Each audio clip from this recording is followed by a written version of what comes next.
Well, hello there, folks. Haven't done many videos. Haven't done a video in a while, actually. But 'tis winter time, getting close to Thanksgiving. It's actually November 23rd, and I thought I would do a video of this watch as I am completely blown away. This is the Cronos Explorer 1 Homage. It basically is a homage of the modern 36 millimeter Rolex Explorer 1. I love this one so much. I got it a couple days ago after wearing it a couple days. I like it so much that I ordered the 39 millimeter version they sell as well. I think that's model, let's see, L6031, I want to say. This is L6032. And I think there's an M on the end for this, like version 2, because the logo changed if you look at that logo. But I gotta say, with the BGW9 Lume, it lasts throughout the night. It's very legible. I'm very blown away by this watch. The dial is inky black. The quality is unbelievable. When I got it, when I ordered it, it was noted as having a ETA 2824 clone movement, a Chinese clone movement. Like I said, I got this as part of the AliExpress 1111 sale, where the bunch of watches are on sale amongst other things on AliExpress. Got it pretty quick too. I think I got it in less than 2 weeks, week and a half. No tariffs already paid. That was one of the concerns because I hadn't really ordered anything from AliExpress until or since the tariff started. And like they said, as their word said, to the word, they said that all tariffs are covered in the price. So no tariff. Got it. Like I said, really good price. They had a sale going on.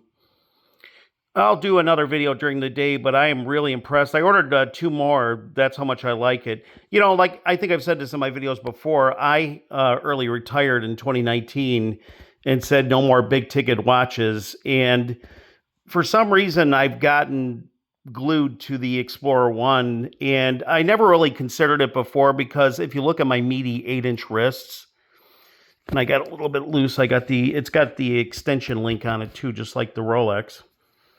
I'm not sure if the Rolex has the glide lock or the extension easy link fit, you know, for when your wrist swells, but this one does have the easy link where you just fold it out. And it works perfect. I did have to actually add a link to it because my wrists, like I said, are 8-inch, and it was a little bit tight, but I did have an extra link from another Homage watch. I had an Oyster link that was almost near exact, and I put it on. It fit perfectly. So it has like I said, the easy link. The bracelet is excellent. It's got the screw ends that protrude out of the opposite side, like the genuine Rolex, which I thought was a nice little detail. But I must say that I'm very impressed with it. Of course, I just hit it with the blue light just to do a quick video. And like I said, I'll do more of a video of it. But yeah, I'm very impressed. I mean, for the money, I don't think you can beat it. And what it does for me is, if I'm considering a genuine, I also ordered the Tudor Black Bay Homage that they have. That's supposed to be really good. It's amazing too when you look up, if you look up the genuine Rolex Explorer 1, or if you look up the genuine Black Bay 54, which is what I'm looking for, you will come across these Homage watches from Cronos that are notably marked very positive. And even, matter of fact, even many of the people who own the genuine actually own them just as out of curiosity, or maybe they did what I did, is they ordered them first to see if they would actually like the real thing and, you know, spend the extra coin for the real deal. Which in this case, I think I would probably, if I was going to go for a 36 millimeter, which I'm looking at this, and I can't really judge until I get the 39 millimeter I ordered as well of the Explorer. Sorry, my doggy's getting a drink of water there. You hear him gulping. We'll have to see.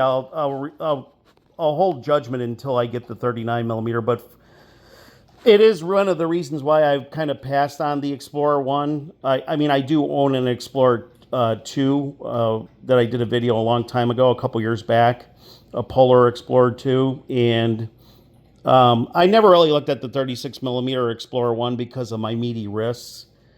And we'll see what the 39. They have the homage of the 39 discontinued Rolex. The what is it? The 214. Let's see, two. I think it's 214 270. It's the 39 millimeter discontinued one from Rolex that they homage out.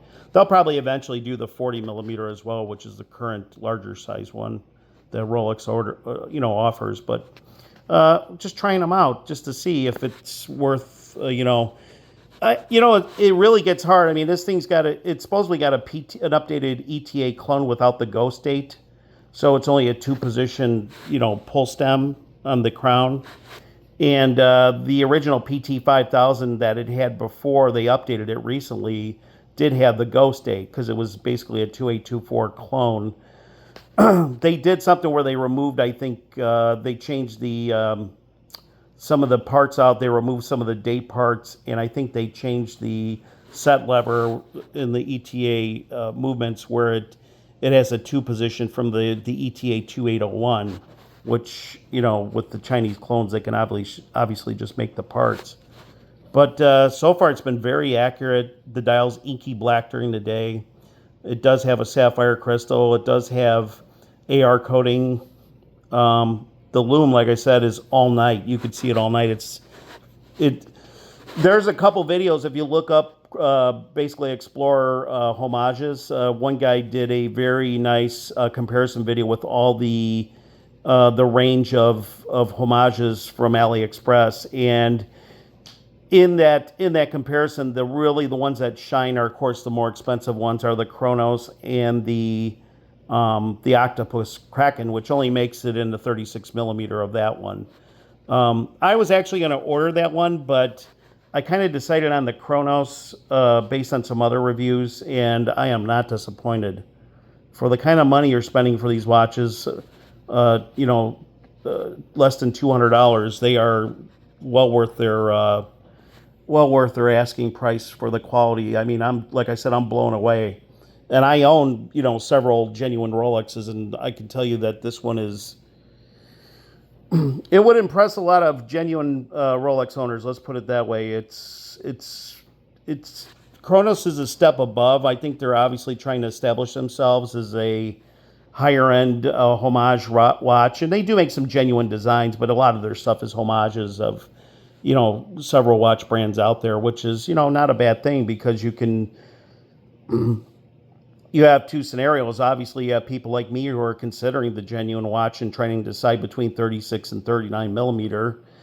And even if they want to, even if I want to, foot over that kind of coin, which you're talking over $6,000, which is a big ticket, to pay, especially for somebody like me who are early retired. And the other thing is, I also ordered a Black Bay 54 homage that they sell. Let's see, the model number on that one is L6033. And that one got excellent reviews, reviewed by many who owned the Black Bay 54 and compared it to the original. And of course, none of it says, they're not replicas, they are homages because they do say Kronos on them. But obviously, everything else is pretty much copied from the Rolex or the Tudor that it's homaging. So maybe I'll do a daytime video on this one, an update video in the daylight. And I'll do one on that Black Bay 54, and then that 39 millimeter version I'm getting of the Explorer one that I have coming in the mail soon. So yeah, very impressive, very impressive. Though I think for my wrist, I think if I was going to buy a genuine, pre-owned Rolex, I would go for the 39. I kind of wanted to do the traditional 36, but it does look a little bit dainty on my kind of Gorilla 8-inch wrist that I have. So we'll see when I get the other one. We'll compare it. I'll reserve judgment until I get it on my wrist. But very impressed. Very impressed with this watch. There's no markings on the clasp, and it does have the Easy Link pull out. So if your wrists swell, just like the genuine Rolex. The oyster band is very high quality. I'm very impressed with that. No sharp edges. The case finish is great. This in a 36 millimeter Explorer 1 homage the modern interpretation, not the vintage, not the 1016, but the current explorers. This one, the Baltony and the Octopus Kraken are all probably amongst the best. Obviously, if you're looking more for vintage and you want some heritage with that, you can look at the Smiths Everest. But I think let's see. No, today's November 24th, so the sale they had so many they offered yesterday, and they're already sold out. Of course, I'm sure they sold out right away, and it just makes getting one a nightmare. And of course, they're double the price of this. And they do sell this in both the PT5000 movement. Now it's updated to PT5004, which is just all the date position stuff and date parts removed. And I think they fixed some of the winding issues, that potential breakage of winding issues on the PT5000 that they may have had when people wound it too much. Cronos is pretty active in maintaining their reputation, so they are. They do offer like a couple different movements. They offer on the low end. They offer an NH35 Seiko Epson movement. They order this PT5000 clone, which has now been updated to PT5004, which is just the dateless version with some updates. And then they offer a Miyota 90S5, which I'm trying to decide if the I'm throwing a lot of numbers here. PT5004. I thought that was the Miyota, but now I'm reading something different. But I wouldn't know until I pulled the case back off. But I'll do a daytime video of it and the 39 millimeter for comparison. But if you're looking for a Rolex Explorer and you want to just try one on your wrist for a couple $100, you'll be blown away at this one. Trust me. Okay, thanks.